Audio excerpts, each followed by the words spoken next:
বিসমিল্লাহির রহমানির রহিম। সম্মানিত বিনিয়োগকারী ভাই বোনেরা, আসসালামু আলাইকুম। শুভ অপরাহ্ন। আজ 28শে ডিসেম্বর, রোজ শনিবার। আশা করি আপনারা সকলেই ভালো আছেন, শারীরিকভাবে সুস্থ আছেন। আজকে আমি আপনাদের অনুরোধের কয়েকটি স্টক নিয়ে হাজির হয়েছি। আশা করি আপনারা সকলেই আমার এই স্টক নিয়ে যে অ্যানালাইসিস সেটি ধৈর্য সহকারে শুনবেন। আসলে আমি মূলত আপনাদের অনুরোধের স্টক নিয়েই মূলত কথা বলি। আমার হোয়াটসঅ্যাপ গ্রুপ আছে, এখানে প্রায় 1200-1300 1250 মানুষ অ্যাড আছে। সেখানকার অনুরোধের স্টক এবং আপনাদের কমেন্টসের যে স্টকগুলো থাকে আমি মূলত সেগুলো নিয়েই কথা বলার চেষ্টা করি। এবং আমি যেটা করি যে আমি নিজে থেকে আপনাদেরকে কোনো স্টক সাজেস্ট করি না, কারণ আপনিও যেমন এই বাজারের সাধারণ বিনিয়োগকারী আর ঠিক তেমনই আমিও। এখন আমি একটা স্টক আপনাকে দিলাম বা আপনাকে সাজেস্ট করলাম বা কেনার জন্য বললাম, সেক্ষেত্রে দেখা যায় যে সেই স্টকটি খারাপ হলে বা যদি কোনো কারণে যদি একটু ডাউন ট্রেন্ডে চলে আসে বা একটু ব্যাড নিউজ চলে আসে, তাহলে দেখা যায় যে আপনাদের একটা খারাপ মনোভাব আমার প্রতি তৈরি হবে এবং অনিচ্ছা সত্ত্বেও আপনি আমার উপর একটু অসন্তুষ্ট হয়ে যাবেন। তো যার কারণে আমি আসলে আমার ব্যক্তিগত কোনো স্টক নিয়ে খুব বেশি আলোচনা করি না এবং কাউকে আমি স্টক বাই করার জন্য বা সেল করার জন্য বলি না। আমি শুধুমাত্র আপনাদের অনুরোধের স্টকগুলো আসলে আমি কথা বলতে খুব পছন্দ করি, কারণ আপনারা যে স্টকগুলোতে বাই রয়েছেন বা সেল করেন, বাই করেন, আমি কিন্তু এই ধরনের স্টকের মধ্যেই থাকি। আমি যে আপনাদের যে স্টকের বাইরে রয়েছি, আপনাদের যে 12টি বা 10টি স্টক নিয়ে আমি কথা বলি, দেখা যাচ্ছে ওর মধ্যে 3-4 দিন বা 5 দিন পরে আমার একটি স্টক কিন্তু ওর মধ্যে থেকে যায়। সুতরাং আহ, আপনি যেমন এই বাজারে সাধারণ বিনিয়োগকারী, আমিও সাধারণ বিনিয়োগকারী। সুতরাং আমাকে কেউ দয়া করে বলবেন না যে ভাই আপনি আমাদেরকে একটা ওয়াচ লিস্ট দেন বা আপনি আমাদেরকে একটু সাজেস্ট করেন যে এই শেয়ারটি কেনা যায় কিনা।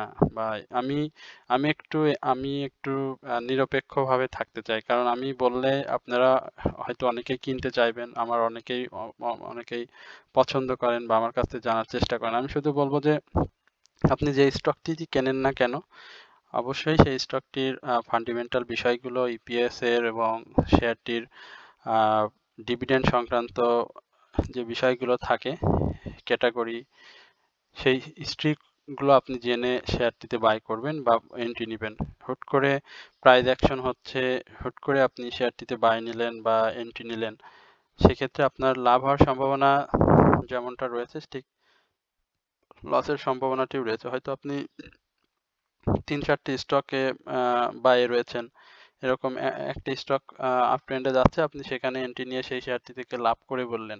এটি কিন্তু হর হামেশা মানে 10টির করলে একটির মধ্যে পেয়ে যাবেন, আর বাকি 9টি স্টককে কিন্তু আপনার এই ডাউন ট্রেন্ড বা এই কি বলে লস, যেটি আমরা সাধারণ বিনিয়োগকারী সবার কাছে এটি খুব একটা কমন, তো সেটিতে আপনি আটকে যাবেন এবং দীর্ঘমেয়াদে আটকে থাকবেন। সুতরাং বিনিয়োগ করতে হলে অবশ্যই আপনি বুঝে শুনে এবং ফান্ডামেন্টাল ইস্যুগুলো, ইপিএস এর ইস্যুগুলো, এগুলো দেখে আপনি বিনিয়োগে আসবেন এবং বিনিয়োগ করবেন। আর একটি বিষয়, সেটি হচ্ছে বাজারে যে স্টকগুলো রয়েছে আমাদের ডিএসসিতে, যেসব লিস্টেড কোম্পানিগুলো রয়েছে, সেই লিস্টেড কোম্পানিগুলো সবই যে খারাপ বা সবগুলোই যে প্রাইস অ্যাকশন করবে না বা ক্যাটাগরি সবসময় চেঞ্জ হয়ে একই অবস্থাতে থাকবে, এরকমটি কিন্তু না। একসময় সেই শেয়ারগুলো একসময় পারফর্ম করবে, বাট সেটি হয়তো একটু সময় নিচ্ছে বা আপনার হাতে থাকা স্টকগুলো একটু খারাপ অবস্থানে রয়েছে। আমি অ্যানালাইসিস করি বলে কি আমার পোর্টফোলিওতে কি লস নেই? অবশ্যই আমার পোর্টফোলিওতে কিন্তু লস রয়েছে। সুতরাং আমি যেরকম লসটাকেও বেয়ার করি, লাভটাকেও ঠিক সেভাবে আমি নিই। সুতরাং এই বাজারে আপনার পকেট কেটে আমি যেমন লাভ নিব, আমার পকেট কেটে আপনিও ঠিক লাভ নিবেন। সুতরাং এখানে চোখ কান খোলা রেখে দূরদর্শিতা এবং এই এই বাজারটাকে আমি বলি একটা মহাসমুদ্র, যেখানে এই শেখার কোনো শেষ নেই। আর আমাদের বাজারে যেটি ন্যাচারালি যেটি হয়ে থাকে, সেটি হচ্ছে ক্যান্ডেল ওয়াইজ যেই আচরণগুলো করার কথা, সেটি খুব বেশি দেখা যায় না, তবে এটি কিন্তু হয়। হয়তো সেটা ২ দিন পরে হচ্ছে বা ৩ দিন পরে হচ্ছে বা সেটি সাথে, সাথে হচ্ছে না। কিন্তু সেটি কিন্তু একটা জায়গায় গিয়ে সেটি হয়ে যায়। সুতরাং আপনি যখন আ আ শেয়ার বাই করবেন বা সেল করবেন সেটি আপনি বুঝে শুনে করবেন। আর আপনি একটি শেয়ার যেকোনো সময় আপনি যেকোনো দামে বাই করতে পারেন। বাট সেল করার যে বিষয়টি থাকে সেটি কিন্তু অনেক ডিফিকাল্ট এবং সেটি অনেক বুঝে শুনে করতে হয়। এবং সেল করার বিষয়টাও কিন্তু অনেক কঠিন একটি বিষয়। সুতরাং এটিও আপনারা যখন করবেন সেটি অবশ্যই আপনারা ভেবেচিন্তে বুঝে শুনে আপনাদের নিজ যোগ্যতায় সেটি করবেন। আর আমি আমার এই কথাগুলো বললাম সেজন্য আপনারা অবশ্যই আমার উপর অসন্তুষ্ট হবেন না। আমি চেষ্টা করি আপনাদের অনুরোধের স্টক এবং আমার গ্রুপের হোয়াটসঅ্যাপ গ্রুপের অনুরোধের স্টক এবং সেগুলো নিয়ে কথা বলার জন্য। আর আমার কাছে কোনো টাকা পয়সা বা কোনো এই ধরনের কোনো সার্ভিস-টার্ভিসও নাই। আর এই ধরনের সার্ভিস ইনশাআল্লাহ আমি ভবিষ্যতে কোনোদিন দিবও না।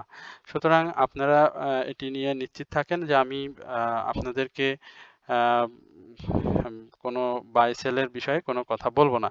আমি শুধু বলতে পারি যে আপনি এটা দেখতে পারেন বা এটা বাই করতে পারেন। বাট আমি কখনো ফোর্স করব না যে এটা আমার চ্যানেলে আপনি বলছি বা এটা খুব ভালো আপনি অবশ্যই করবেন। এ ধরনের জোর দিয়ে আমি কোনো কিছু বলব না। তো আশা করি আপনারা এই বিষয়টিও আমার ক্ষমাসুন্দর দৃষ্টিতে দেখবেন যে আপনি আপনাদের কোনো ওয়াচ লিস্ট বা আ কোনো সেল বাই করার জন্য কোনো স্টক দিতে না পারার জন্য। তো যাই হোক, আর বেশি কথা বাড়াচ্ছি না। আপনাদের কিছু অনুরোধের স্টক রয়েছে। সেই স্টকগুলো নিয়ে আমি খুব সংক্ষিপ্ত পরিসরে আলোচনা করব। আশা করি আপনারা আমার এই আলোচনাটি ধৈর্য সহকারে শুনবেন। একই সঙ্গে যারা আমার চ্যানেলে নতুন আমি তাদেরকে বিনীতভাবে অনুরোধ করব অবশ্যই আপনারা আমার চ্যানেলটি সাবস্ক্রাইব করবেন এবং কমেন্টস করবেন এবং আপনাদের যদি কোনো অনুরোধের স্টক সম্পর্কে জানার থাকে সেটি অবশ্যই আপনারা কমেন্টসের মাধ্যমে আমাকে জানাবেন। আমি সেটি নিয়ে অবশ্যই আপনাদের সাথে কথা বলব। একই সঙ্গে যারা আমাকে নিয়মিত শোনেন তাদের প্রতি আমি ধন্যবাদ এবং কৃতজ্ঞতা প্রকাশ করছি এবং আপনাদেরও যদি কোনো অনুরোধের স্টক থেকে থাকে সেটি অবশ্যই আমাকে জানাবেন। তো এই হচ্ছে আমার সার কথা। এখন আমি আপনাদের অনুরোধের যে স্টকটি রয়েছে প্রথমে সেটি হচ্ছে সিমটেক্স। আমি সিমটেক্স নিয়ে একটু কথা বলি। সিমটেক্স নিয়ে আমার চ্যানেলে আমি এর আগেও একাধিকবার কথা বলেছি।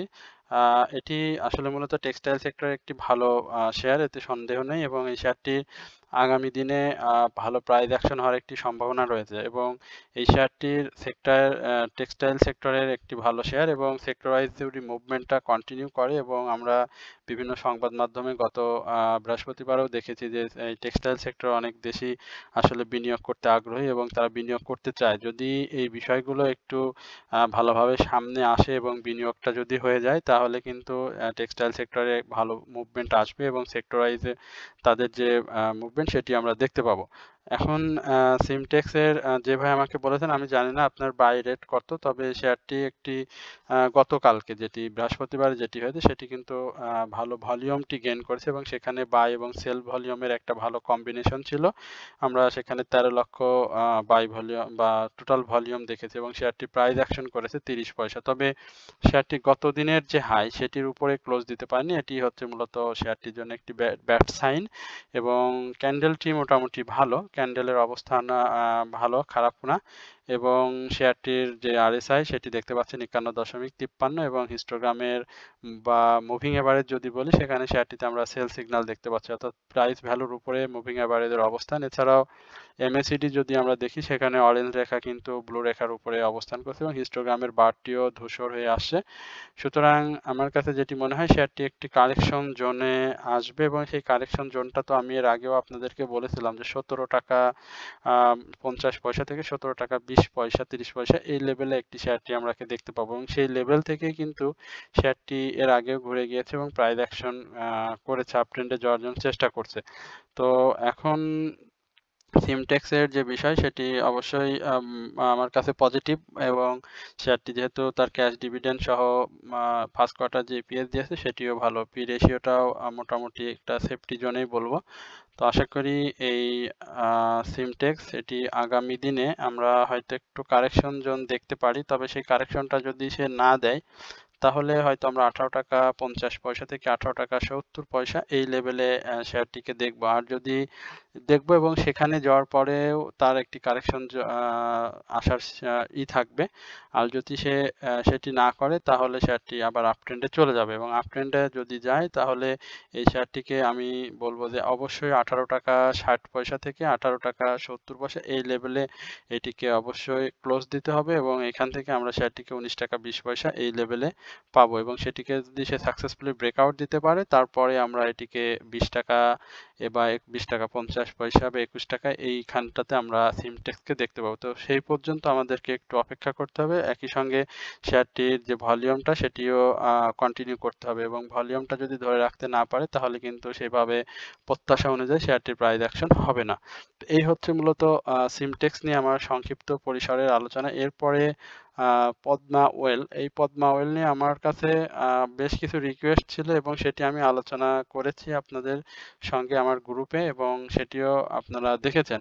তো আমরা এখন পদ্মা ওয়েলটা নিয়ে আপনাদের সাথে একটু আলোচনা করব। পদ্মা ওয়েলটা একটা বেশ ডাউন ট্রেন্ডে রয়েছে এবং এই ডাউন ট্রেন্ডটা আমার কাছে যেটি মনে হয় সেটি তার যেই প্রাইস অ্যাকশন বা সরি ক্যাশ ডিভিডেন্ড সংক্রান্ত সেটি আসলে এই ক্যাশ ডিভিডেন্ড সংক্রান্ত বিষয়ের পরে শেয়ারটি আর খুব বেশি ভালো প্রাইস অ্যাকশন করতে পারেনি এবং একটা ডাউন ট্রেন্ডে রয়েছে। তবে আজকের যেই লেভেলে এসে শেয়ারটি রয়েছে সেখানে কিন্তু খুব চমৎকার একটি সাপোর্ট জোনে শেয়ারটির অবস্থান করছে এবং আমি বলেছিলাম যে এখানে 185 টাকা 20 পয়সা থেকে 184 টাকা 90 পয়সা আমি 2 দিন আগে এটি আলোচনা দিয়েছিলাম। যে ভাই আমাকে বলেছেন হয়তো তিনি এই আমার আলোচনাগুলো লক্ষ্য করেননি বা শোনেননি। আমি অবশ্যই সবাইকে অনুরোধ করব যে আমার আলোচনা শুনতে হলে অবশ্যই আপনারা একটু পূর্বের আলোচনাগুলো শুনবেন এবং পূর্বের আলোচনা থেকে অনেক কিছু জানা যায় এবং শেখা যায় এবং বোঝা যায়। তো যারা আমার চ্যানেলে নতুন তারা তাদেরকে এটি বলবো এবং যারা আমাকে নিয়মিত শোনেন তাদেরকেও আমি এটি দেখার জন্য বিনীতভাবে অনুরোধ করছি। তো এখন 184 টাকা 90 পয়সা এই লেভেলে শেয়ারটি একটা সাপোর্ট রয়েছে এবং এই সাপোর্টটিকে রেসপেক্ট করে শেয়ারটি আপ ট্রেন্ডে যাবে এবং সেক্ষেত্রে আমরা শেয়ারটি 185 টাকার যে সেখান থেকে আমরা শেয়ারটি 190 টাকা বা 188 টাকা এই লেভেলে আপাতত শেয়ারটিকে দেখব এবং সেটি যদি সে সাকসেসফুলি ব্রেকআউট করতে পারে ভলিউম সহ তখন এটি একটা নতুন মাত্রা বা নতুন প্রাইস অ্যাকশন আমরা সেট আপ করতে পারবো। কারণ শেয়ারটির ইপিএসটা আমরা ভালো পেয়েছি ফার্স্ট কোয়ার্টারের, একই সঙ্গে শেয়ারটি 140% সাধারণ বিনিয়োগকারীদের ক্যাশ ডিভিডেন্ড দিয়েছে, একই সঙ্গে শেয়ারটির হাই যে 230 টাকা ছিল সেখানে আমরা সেদিকেও আমরা যাব। তবে অবশ্যই শেয়ারটি একটা ভলিউমটা গেইন করতে হবে। ভলিউমটা দেখতে পাচ্ছেন এখানে ড্রাই ভলিউম হয়ে গিয়েছে, একই সঙ্গে শেয়ারটি আমরা সেল সিনারি দেখতে পেয়েছি।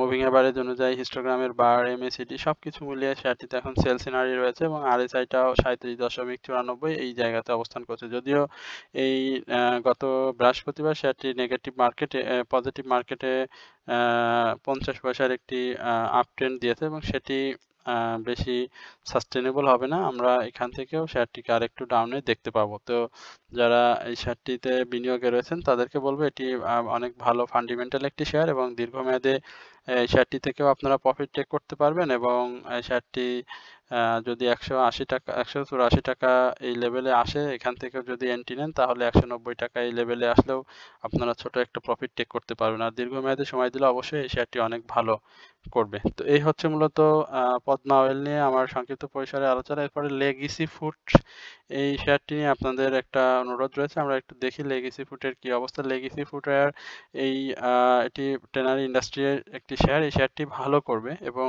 এই শেয়ারটি ভালো করার একটা সময় চলে আসছে। আমরা এই শেয়ারটিকে একটা বড় গেম হতে দেখেছিলাম গত বছরে এবং সেই গেমটা কিন্তু পরবর্তীতে আর ধরে রাখতে পারেনি। তবে শেয়ারটির ভালো করার যে কারণটি সেটি বলছি যে এটি টেনারি ইন্ডাস্ট্রিজের একটি শেয়ার, যদিও শেয়ারটি ন্যাব বা অন্যান্য পি রেশিও যাই বলি না কেন সেগুলো ভালো না, কারণ আমরা দেখেছি যে শেয়ারটি এবার সাধারণ বিনিয়োগকারীদের মাত্র 1% ক্যাশ ডিভিডেন্ড দিয়েছে। সুতরাং সবকিছু নেগেটিভ থাকা সত্ত্বেও কেন শেয়ারটি ভালো হবে সেটির মূল যেটি কারণ হচ্ছে সেটি হচ্ছে শেয়ারটি সাধারণ যে বিনিয়োগকারী রয়েছে সেখানে সাধারণ বিনিয়োগকারীদের একটা স্বতঃস্ফূর্ত অংশগ্রহণ রয়েছে। একই সঙ্গে এখানে আমরা বিভিন্ন পার্টির ইনভলভ হতে দেখেছি বিভিন্ন সময় প্রাইস অ্যাকশনটাকে বৃদ্ধি করার জন্য, এবং সেটি কিন্তু আমরা পূর্বেও দেখেছি এবং এখনকার যে বিষয়টি সেটিও আমরা লক্ষ্য করছি। কারণ আপনারা দেখেছেন শেয়ারটি কিন্তু যখন ইয়ারলি লো তৈরি করে 32 টাকা 80 পয়সা, তারপরে কিন্তু শেয়ারটি একেবারে এই লেভেলে চলে আসে, মানে একটা ভালো প্রাইস অ্যাকশন তৈরি করে এবং সেখান থেকে একটা ছোট ডাউন ট্রেন্ড দিয়ে আবারও কিন্তু শেয়ারটি একটা লেভেলে একটা মাত্রায় সে প্রাইস অ্যাকশনটা করে যাচ্ছে ছোট ছোট, এবং সেই 47 টাকা থেকে শুরু করে আবারও কিন্তু সেখানে আমরা 53 টাকা 30 পয়সা শেয়ারটির হাই হতে দেখেছি এবং গত দিনের যে হাই সেটির উপরে কিন্তু শেয়ারটি ক্লোজ করে, এবং একই সঙ্গে তার যে ভলিউম সেখানেও কিন্তু আমরা বাই ভলিউমটাকে বেশি দেখেছি। তো আশা করি এই শেয়ারটির আপাতত যে ফার্স্ট টার্গেট সেটি আমার কাছে মনে হয় যে 58 টাকা, এই যে এই লেভেলের যে 58 টাকা, এটা যদি সে সাকসেসফুলি ব্রেকআউট করতে পারে 60 টাকা আমরা এই শেয়ারটিকে লেগেসি ফুটওয়্যারকে দেখতে পাবো, এবং এই লেগেসি ফুটওয়্যারের যে ফার্স্ট কোয়ার্টার ইপিএস সেটি ভালো এসেছে। বাট অন্যান্য যদি কোনো বিষয় আমার কাছে আপনারা জানতে চান সেটি বলবো পি রেশিও বা ইপিএস সেগুলো কিন্তু ভালো না। তবে এই শেয়ারটিতে ঝুঁকি রয়েছে এটি নিঃসন্দেহে বলা যায়। সুতরাং যারা ঝুঁকি নিতে পারবেন বা বাজার সম্পর্কে খুব ভালো এন্ট্রি জোন বা সাপোর্ট জোন, এক্সিট জোন এই বিষয়গুলো খুব ভালো বুঝতে পারেন তাদের জন্য আমি বলবো শেয়ারটি ঠিক আছে। আদারওয়াইজ যদি নতুন কোনো বিনিয়োগকারী হয়ে থাকে, যদি মার্কেটে নতুন এসে থাকেন, তাহলে আমি বলবো যে আপনাকে অবশ্যই এই বিষয়গুলো না জেনে না বুঝে শেয়ারটিতে এন্ট্রি নিলে আপনার একটি লসের সম্ভাবনা থেকে যাবে। তো এই হচ্ছে মূলত লেগেসি ফুটওয়্যার নিয়ে আমার সংক্ষিপ্ত পরিসরের আলোচনা। এরপরে ইন্ট্রাকো ইন্ট্রাকো রিফুয়েলিং স্টেশন, এটি নিয়ে আমার কাছে অনুরোধ রয়েছে আমি একটু ইন্ট্রাকোটা দেখি। ইন্ট্রাকোর আমরা একটা ভালো মুভমেন্ট দেখেছিলাম, তবে সেই মুভমেন্টটা তো কন্টিনিউ হলো না। এখন শেয়ারটি একটা সাইডওয়েজ মুভমেন্টের মধ্যে রয়েছে। এই মুভমেন্টটা আসলে তার ক্যাটাগরি তো চেঞ্জ হয়েছে, সেটি আপনারা জানেন যে বি ক্যাটাগরিতে শেয়ারটি স্থানান্তরিত হয়েছে। একই সঙ্গে তার ইপিএস সংক্রান্ত যে বিষয়গুলো সেগুলো তো অনেক খারাপ। মানে কোয়ার্টারলি ইপিএস গুলো আমরা বছরে কখনোই পজিটিভ পাইনি। একই সঙ্গে আমরা যে গত বছরের ডিভিডেন্ড সেটিও তুলনায় মাত্র এবছরে 1% ক্যাশ ডিভিডেন্ড দিয়েছে। সবকিছু মিলিয়ে শেয়ারটির অবস্থান এই খারাপ হয়ে যায়। তো এই খারাপ অবস্থার মধ্যেও শেয়ারটি একটি প্রাইস অ্যাকশন তৈরি করে নভেম্বরের তার যে রেকর্ড ডেট পরবর্তী সময় অর্থাৎ 21শে নভেম্বর থেকেই শেয়ারটি প্রাইস অ্যাকশন করে। 19শে নভেম্বর শেয়ারটি রেকর্ড ডেট ছিল। তো যেহেতু ক্যাশ ডিভিডেন্ড দেয়নি, পরবর্তীতে শেয়ারটি একটি প্রাইস অ্যাকশনের মাধ্যমে সাধারণ বিনিয়োগকারীদের একটি প্রফিট টেকিং এর অপরচুনিটি সুযোগ করে দিয়েছিল। বাট এখানে হয়তো অনেকেরই বিনিয়োগ ছিল না, নতুন করে যারা এন্ট্রি নিয়েছে তারা প্রফিট টেক করতে পেরেছে। আর যারা যে হাইয়ের আশেপাশে ইয়ারলি যে 47 টাকা 50 পয়সা বা 35-36 টাকা এই লেভেলে যাদের বাই ছিল তারা আসলে প্রফিট টেক করতে পারেনি। তারা তাদের লসটাকে একটু কমিয়ে হয়তো সেখান থেকে বের হয়েছেন অথবা সমন্বয় করেছেন।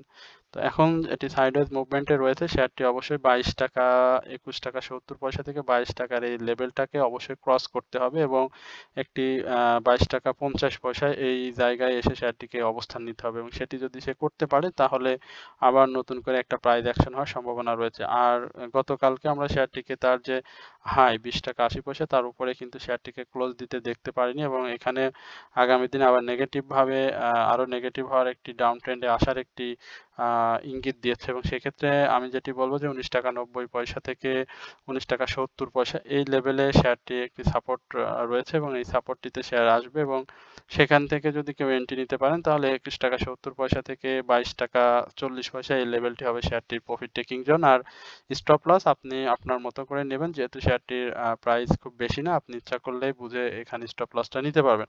আর এমএসিডি অনুযায়ী শেয়ারটি এখন পর্যন্ত সেল সিনারিওতে রয়েছে মুভিং অ্যাভারেজ বা আমরা হিস্টোগ্রামের বার যেটাই বলি না কেন শেয়ারটি এই মুহূর্তে কিন্তু সেল সিনারিওতে রয়েছে। সুতরাং এখানে বুঝে শুনে আপনারা শেয়ারটিতে বিনিয়োগ করবেন। তো এই হচ্ছে মূলত ইন্ট্রাকো রিফিলিং স্টেশন নিয়ে আমার আলোচনা। এরপরে ডেল্টা স্পিনিং, এই শেয়ারটি নিয়ে আমার কাছে একটা রিকোয়েস্ট রয়েছে। ডেল্টা স্পিনিং আমি একটু দেখতে চাচ্ছি। ডেল্টার আমরা এই অবস্থানটা দেখতে পাচ্ছি। ডেল্টার স্পিনিংটা আসলে মূলত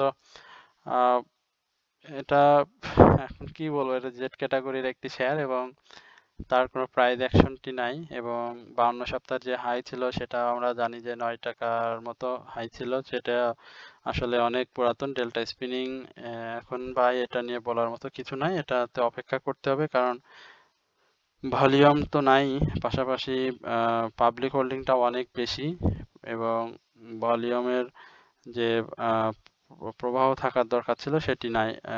আর এই হচ্ছে মূলত ডেল্টা স্পিনিং। ডেল্টা স্পিনিং এ যাদের বিনিয়োগ আছে তাদের আমি বলবো যে ক্যাটাগরিটা চেঞ্জ হতে হবে, এটি হচ্ছে মূল বিষয় এবং ভলিউমটা সহ শেয়ারটির যে ইপিএস সংক্রান্ত যে বিষয়গুলো আছে সেটি ক্লিয়ার করতে হবে সাধারণ বিনিয়োগকারীদের, যাতে করে সাধারণ বিনিয়োগকারীরা শেয়ারটিতে আগ্রহী হয়ে ওঠে। যদি সাধারণ বিনিয়োগকারীরা আগ্রহী না হয় তাহলে শেয়ার থেকে হয়তো ওইভাবে প্রফিট টেক করা বা প্রাইস অ্যাকশন করানোটা খুব কঠিন হবে। একই সঙ্গে শেয়ারটির আমরা যে ইপিএস সংক্রান্ত যে বিষয়গুলো দেখেছি সেখানে ফার্স্ট কোয়ার্টার ইপিএসটা ভালো আসছে, বাট অন্যান্য যে ইপিএস সেগুলো আমরা পূর্বে যে ইপিএস সেগুলো কিন্তু ইয়ারলি ইপিএস সব কিছু নেগেটিভ দেখেছি। একই সঙ্গে পি রেশিও এবং পি রেশিওটাও নেগেটিভ শেয়ারটির এবং টোটাল শেয়ার সংখ্যা, পাবলিক হোল্ডিং সব কিছু মিলিয়ে খুব অনেক বেশি। সুতরাং ডেল্টা স্পিনিং এর ভলিউমটা হতে হবে এবং এই শেয়ারটি 5 টাকার উপরে যদি ক্লোজ দিতে পারে তাহলে হয়তো আমরা 5 টাকা 50 পয়সা থেকে 5 টাকা 70 পয়সা এই লেভেলে দেখতে পাবো। তবে এখন শেয়ারটিতে ভলিউম না এবং প্রাইস অ্যাকশন নাই। একই সঙ্গে শেয়ারটিতে এই মুহূর্তে সেল সেল সিগন্যাল রয়েছে। তো এই হচ্ছে মূলত ডেল্টা স্পিনিং নিয়ে আমার সংক্ষিপ্ত আলোচনা। এরপরে সিপাল নিয়ে আমি তো এর আগেও আপনাদেরকে বলেছিলাম, সিপালের বিষয়টি খুব ক্লিয়ারলি বলেছিলাম যে সিপাল এই শেয়ারটি এখন আসলে যদি তার কোয়ার্টার যদি ভালো না আসে তাহলে কিন্তু সিপালের জন্য খুব খারাপ একটি জোন তৈরি হয়ে যাবে। আর এটি খারাপ জোনেই রয়েছে কারণ শেয়ারটি অনেক হাই হয়েছিল পূর্বে, আমরা দেখেছিলাম সেই হাইয়ে তো এখন আর নাই। ওই হাইয়ে যাদের বাই রয়েছে তাদের মনের অবস্থাটা আসলে আমরা হয়তো সাধারণ যারা এই শেয়ারটিতে বিনিয়োগে নেই তারা হয়তো বুঝতে পারবো না। তো এখন সিপাল নিয়ে আমি অনেক কথাই বলেছিলাম, অনেকেই আমার এই আলোচনা নিয়ে অনেকেই একটু অসন্তুষ্ট হয়েছিল, অনেকেই কমেন্টস বক্সে একটু উল্টাপাল্টা কথাও বলেছিলেন। তো সেই কথাটা আসলে আমি মনে রাখিনি। আমি শুধু এতটুকু বলতে চাই যে আমরা বা আমাদের মতো যারা অ্যানালাইসিস করেন শেয়ার নিয়ে তারা কিন্তু একটু হলেও বাজার সম্পর্কে একটু বোঝার চেষ্টা করেন বা বাজারের যেই কি বলে যে অনুধাবন করার যে বিষয়টি রয়েছে মানুষের মনে বা অভিজ্ঞতা, সেটি থেকে কিন্তু অনেক কিছু বলা যায়। এখন আপনি যদি বিনিয়োগে থেকে থাকেন তাহলে আপনি অবশ্যই শেয়ার সম্পর্কে অনেক কিছু বলতে পারবেন। যদি আপনার বাজার নিয়ে জানার আগ্রহ থাকে বা বাজার সম্পর্কে যদি আপনি ধারণা রাখেন সেক্ষেত্রে। আর যদি আপনি বিনিয়োগ করে বসে থাকেন তাহলে আপনি হয়তো ওইভাবে বুঝতে পারবেন না। এখন আমি কিন্তু সিপাল নিয়ে এটিই বলেছিলাম যে সিপালটা এই ডাউন ট্রেন্ডে আসবে। অনেকেই এই কি বলে যে আমি যখন বলেছিলাম যে শেয়ারটি 33 টাকা থেকে 32 টাকা এই লেভেলে শেয়ারটি আসবে, তখন শেয়ারটির একটা মুভমেন্ট আসে। সেটি ছিল নভেম্বর মাসে আমার যতটুকু মনে হয় এবং সেটি নভেম্বরের শেষের দিকে একটা মুভমেন্ট আসে এবং সেই মুভমেন্টে আমরা দেখেছিলাম যে 39 টাকা একটা লেভেলে এই শেয়ারটি 38 টাকা বা 39 টাকা এই লেভেলে শেয়ারটি এসেছিল। তখন অনেক ভদ্রলোক আমাকে বলেছিলেন যে কি অ্যানালাইসিস দিলেন, যে শেয়ারটি আপনার অ্যানালাইসিসের সাথে তো মিললো না, শেয়ারটি তো প্রাইস অ্যাকশন হয়ে গেল এবং ভালো আপ ট্রেন্ড হচ্ছে শেয়ারটি। তাই আমি বলছিলাম শুধু যে একটু অপেক্ষা করতে হবে, সবসময়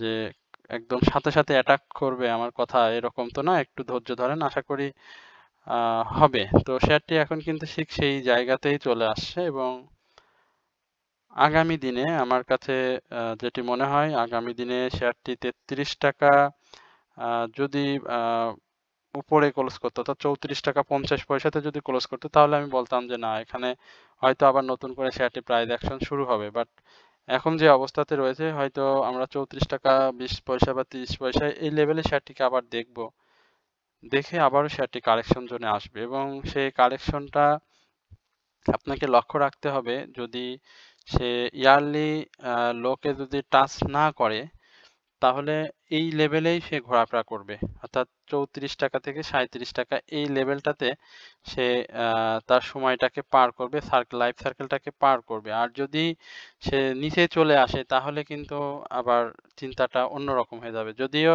আমরা এই ট্রাভেল অ্যান্ড লেজার সেক্টরের আমি আশা করি যে এই ফার্স্ট কোয়ার্টারটা যেহেতু তাদের খারাপ এসেছে, বাট সেকেন্ড কোয়ার্টারটা এই সিপাল অ্যান্ড বিচ রিসোর্টের বা স্পা লিমিটেড যেটি, এটি ভালো আসবে এবং এটি ভালো আসলে একটা মুভমেন্ট আসবে। কারণ এই তার দেখেন হঠাৎ করে একটি ভালো এই শেয়ারটি যখন তার আমরা পি রেশিও এত অনেক সুন্দর পি রেশিও দেখলাম, ইপিএস অসাধারণ, ইপিএস ন্যাপ ছিল অসাধারণ, তার ক্যাশ ডিভিডেন্ড ছিল খুবই চমৎকার, সেই জিনিসগুলো দেখেন হুট করে নষ্ট হয়ে সবকিছুই এখন নেগেটিভ ট্রেন্ডে রয়েছে।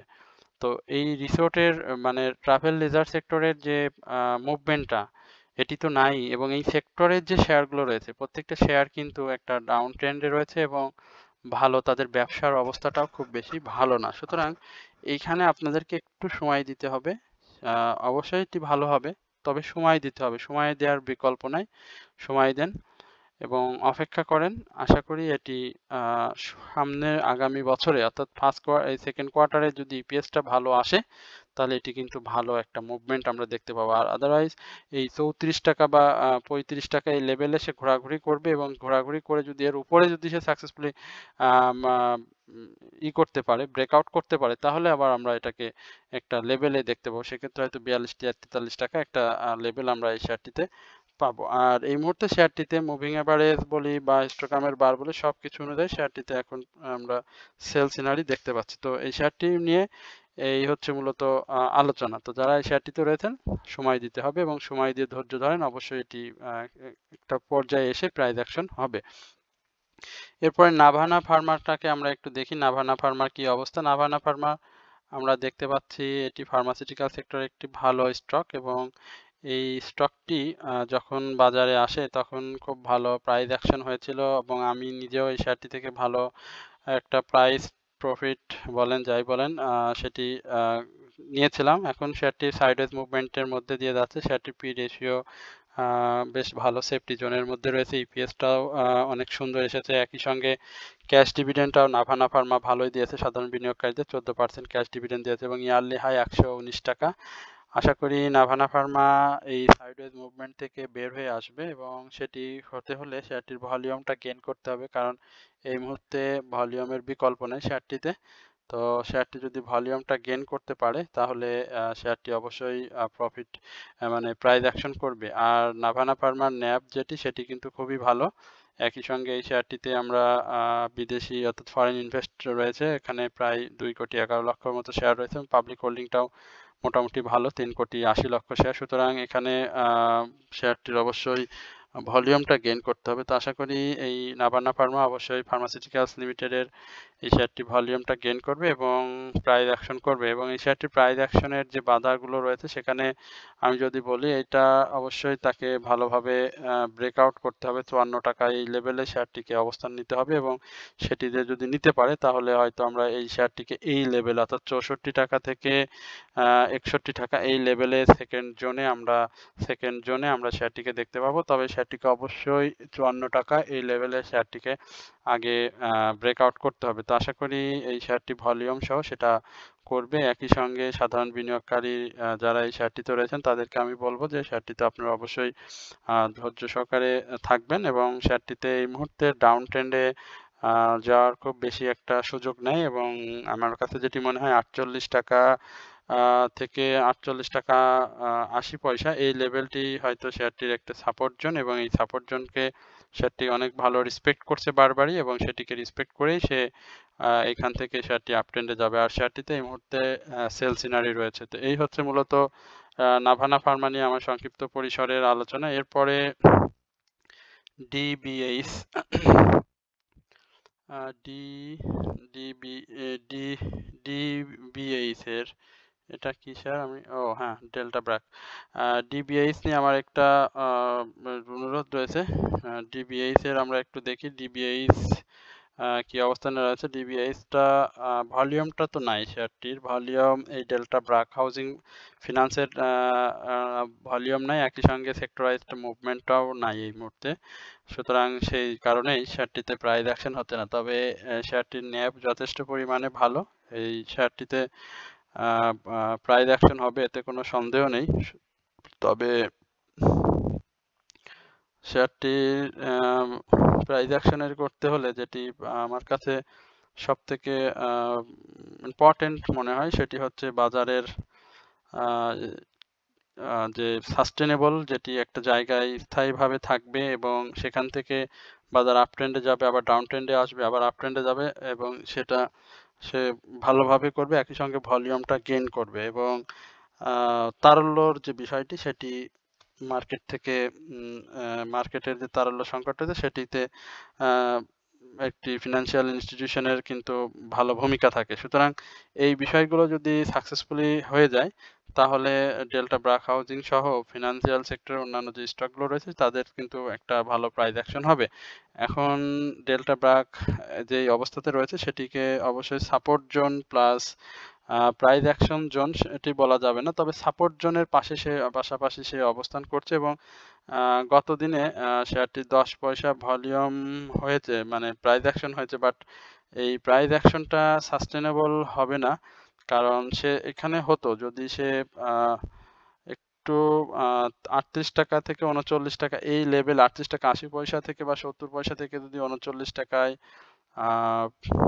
ক্লোজিং দিতে পারতো তাহলে সেটি ভালো ছিল। আর এখানে ক্যান্ডেলটাও দেখতে পাচ্ছেন সেটিও কিন্তু খুব বেশি একটা ভালো আসেনি। সুতরাং এখানে হয়তো আমরা একটু ডাউন ট্রেন্ডটা দেখবো এবং সেই ডাউন ট্রেন্ডটা খুব বেশি হবে না, 38 টাকা 80 পয়সা থেকে 38 টাকা 40 পয়সা এই লেভেলে, তো সাপোর্ট জোনটাতেই সে আবার আসবে এবং এসে হয়তো এইভাবেই সে লাইফ সার্কেলটা এইভাবে সাইডওয়েজ মুভমেন্ট দিয়ে পার করবে এবং তার প্রাইস অ্যাকশন যদি আমি বলি ভালোভাবে, যদি তার প্রাইস অ্যাকশনটা যদি হতে হয় তাহলে অবশ্যই এই শেয়ারটিকে এই 40 টাকা 10 পয়সা বা 40 টাকার এটা সাকসেসফুলি ব্রেকআউট করতে হবে এবং এখানে যদি সে করতে পারে তাহলে আমরা শেয়ারটিকে 41 টাকা 80 পয়সা থেকে 41-42 টাকা এই লেভেলে আমরা শেয়ারটিকে দেখতে পাবো। তো এই হচ্ছে মূলত delta BRAC housing finance corporation নিয়ে আমার সংক্ষিপ্ত পরিসরের আলোচনা এবং এই শেয়ারটির যে থার্ড কোয়ার্টার ইপিএস সেটি আপনাদেরকে জানিয়ে দিই, সেটি কিন্তু ভালো আসছে এবং তার পি রেশিওটা সেটিও কিন্তু খুব সেফটি।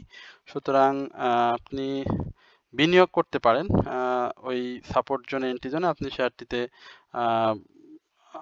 এন্ট্রি নিতে পারেন, বাট সেটিও অবশ্যই আপনার নিজস্ব চিন্তা চেতনা এই লেভেলে। তো এই হচ্ছে মূলত ডিবিএইচ নিয়ে আমার সংক্ষিপ্ত পরিসরের আলোচনা। আমার আজকে ফিনান্স সেক্টরে আরো কয়েকটি স্টক নিয়ে আপনাদের অনুরোধ রয়েছে, বা যে ভাই সকল বা আমার শুভনাত্মাই যারা রয়েছেন তারা করেছেন তাদেরকে বলি যে আজকে আসলে এইভাবে সুযোগ হচ্ছে না, বাট আমি পরবর্তী সময়ে যখন আবার আপনাদের মাঝে আসব তখন অবশ্যই এই ফিনান্সিয়াল স্টকগুলো নিয়ে কথা বলবো। তো নাহি অ্যালুমিনিয়াম কম্পোজিট, যেটি এটি ইঞ্জিনিয়ারিং সেক্টরের একটি শেয়ার, এটাও দেখেন একটা সাপোর্ট সাইডওয়েজ মুভমেন্ট দিয়ে যাচ্ছে। এটি এবছরে যে ক্যাশ ডিভিডেন্ড সেটি কিন্তু খুব কম দিয়েছে, মাত্র 4% ক্যাশ ডিভিডেন্ড দিয়েছে শেয়ারটি। একই সঙ্গে তার যে ফার্স্ট কোয়ার্টার সেটিও ভালো আসেনি, নেগেটিভ আসছে। পি রেশিওটাও অনেকটা রিস্কি জোনে রয়েছে। তবে শেয়ারটির প্রাইস অ্যাকশন হওয়ার সক্ষমতা রয়েছে যদি শেয়ারটি ভলিউমটা গেইন করতে পারে। যদিও আমরা 2 দিন তার ছোট ছোট কিছু ভলিউম দেখেছি 20 পয়সার মতো, তবে এই ভলিউমটার পাশাপাশি তার ক্যান্ডেলটাকে কিন্তু ভালো আসেনি। এই ক্যান্ডেলে সে আবার ডাউন ট্রেন্ডে যাওয়ার একটা ইঙ্গিত দিয়ে রেখেছে। এখন এই শেয়ারটির ইপিএস যেটি সেটি ভালো না, আর টোটাল যে শেয়ার সংখ্যা সেখানে পাবলিক হোল্ডিং রয়েছে 3,12,00,000 শেয়ার। এখানে ভলিউমটাও গেইন করা দরকার। তবে আসার কথা হচ্ছে যেটি সেটি হচ্ছে ইঞ্জিনিয়ারিং সেক্টরে আমরা মুভমেন্ট দেখতে পেয়েছি, সেই মুভমেন্টটা যদি কন্টিনিউ হয়ে যায় তাহলে নেহি অ্যালুমিনিয়াম কম্পোজিট লিমিটেডের এই প্যানেল লিমিটেডের এই শেয়ারটিও কিন্তু প্রাইস অ্যাকশন হবে, কারণ শেয়ারটির আমরা ইয়ারলি হাই দেখেছিলাম 65 টাকা 30 পয়সা এবং ইয়ারলি লো সেইখান থেকে কিন্তু শেয়ারটির একটা প্রাইস অ্যাকশন হয়েছিল 3-4 টাকার মতো। সুতরাং এখন শেয়ারটির যে অবস্থান রয়েছে 20 টাকা 70 পয়সা, সেখানে তার যে ইয়ারলি লো সেখানে যাওয়ার পসিবিলিটি আমার কাছে মনে হয় যে হয়তো এখানে আমরা দেখব না, কারণ সে বারবার ডাউন ট্রেন্ডে এসেছে, বাট সেই সাপোর্টটাকে রয়েছে, অর্থাৎ 19 টাকা 20 টাকা 30 পয়সা বা 20 টাকা 21 টাকার যে সাপোর্ট, 20 টাকার যে সাপোর্টটা বা 20 টাকা 20 পয়সার যে সাপোর্টগুলো রয়েছে সেই সাপোর্ট থেকে শেয়ারটি কিন্তু ঘুরে গিয়েছে। সুতরাং এখানে আমরা হয়তো তাকে ডাউন ট্রেন্ডে ওইভাবে পাবো না, এইখান থেকে সে সাইডওয়েজ মুভমেন্ট দিয়ে সে লাইফ সার্কেলটা হয়তো কিছুদিন কন্টিনিউ করবে।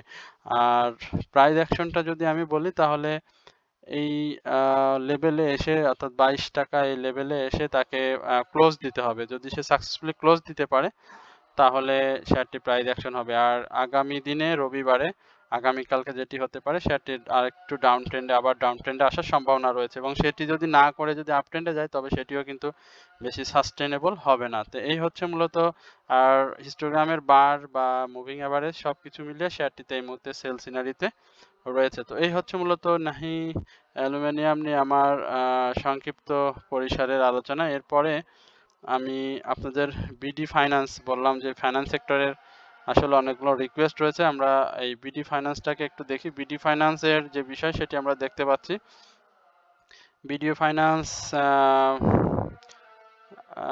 বিডি ফাইন্যান্সের অবস্থা আসলে প্রাইস অ্যাকশনটা করেছে এবং সেটি সে ভলিউম সহ করেছে, বাট এই ভলিউমটা গত দিনের তুলনায় কম।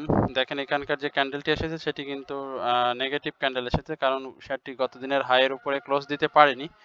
তো এটি খুব বেশি আশাব্যঞ্জক না, কারণ হাইয়ের উপরে যদি ক্লোজটা দিতে পারতো তাহলে শেয়ারটির জন্য খুবই ভালো ছিল। আর একটি বিষয় বলি যে এই শেয়ারটির পাবলিক হোল্ডিং কিন্তু বেশ ভালো, প্রায় 10 কোটির মতো শেয়ার রয়েছে পাবলিকের হাতে। তো একটা পাবলিক হোল্ডিংয়ে 10 কোটি শেয়ার থাকলে অবশ্যই ভলিউমটা ভালো গেদার করতে হয়, সেটি কিন্তু সে করতে পারতেছে না। আর সেক্টর ওয়াইজ তো মুভমেন্ট নাই, একই সঙ্গে শেয়ারটির ক্যাশ ডিভিডেন্ড সংক্রান্ত বলি বা অন্যান্য যে বিষয়গুলো রয়েছে সেগুলো খুব বেশি একটা ভালো না। সুতরাং খুব বিডি ফাইন্যান্সের যে খুব বড় প্রাইস অ্যাকশন হবে বা হবে সেটি বলা মুশকিল, তবে সময় দিতে হবে। মার্কেট পরিস্থিতিটা এই মুহূর্তে ঘোলাটে, খুব বেশি একটা ভালো না। তো মার্কেট পরিস্থিতি যদি ভালো হয় সেক্ষেত্রে প্রাইস অ্যাকশনটাও হবে, আর যদি মার্কেট পরিস্থিতি ভালো না হয় তাহলে প্রাইস অ্যাকশনটা হয়তো এইভাবে সাইডওয়েজ মুভমেন্ট দিয়ে যাবে। অবশ্য এখন যে জায়গাতে রয়েছে সেখানে আমরা দেখতে পাচ্ছি 11 টাকা 80 পয়সা, এখান থেকে শেয়ারটি হয়তো আমরা একটু ডাউন ট্রেন্ডে দেখবো 11 টাকা 60 পয়সা থেকে 11 টাকা 50 পয়সা, এই লেভেলে থেকে সে এইভাবেই যাবে। আর প্রাইস অ্যাকশনের ক্ষেত্রে যেটি হবে অবশ্যই 14 টাকার উপরে শেয়ারটিকে ক্লোজ দিতে হবে। যদি সে সেটি দিতে পারে সাকসেসফুলি ভলিউম সহ এবং সেক্টর ওয়াইজ মুভমেন্ট নিয়ে, তাহলে আমার কাছে মনে হয় যে এটি একটা প্রাইস অ্যাকশন সাধারণ বিনিয়োগকারীদের তৈরি করে দিবে। আর যাদের বেশি দামে বাই করা রয়েছে তাদের হয়তো প্রফিট টেকিং জোনটা ওইভাবে হবে না, লসের পরিমাণ যেটি সেটি কমে আসবে। আর এই মুহূর্তে শেয়ারটিতে আমরা যেটি দেখতে পাচ্ছি যে তার মুভিং অ্যাভারেজ ভ্যালুর উপরে অবস্থান করছে, একই সঙ্গে হিস্টোগ্রামের বার এবং এমএসিডি তিনটি যে বিষয় রয়েছে সেটি সম্পূর্ণভাবে শেয়ারটিতে এখন সেল সিগন্যালিও রয়েছে। তো সুতরাং শেয়ারটিতে আপনারা দেখে শুনে বুঝে এন্ট্রি নেবেন। তো আশা করি আপনাদের যে অনুরোধের স্টকগুলো রয়েছে সেগুলো নিয়ে আমি সময় আলোচনা করেছি, আপনারা সেটি শুনেছেন। তো আপনারা সকলেই ভালো থাকবেন, সুস্থ থাকবেন, এই প্রত্যাশায় আজকের আলোচনা এখানেই শেষ করছি। আসসালামু আলাইকুম ওয়া রাহমাতুল্লাহি ওয়া বারাকাতুহু।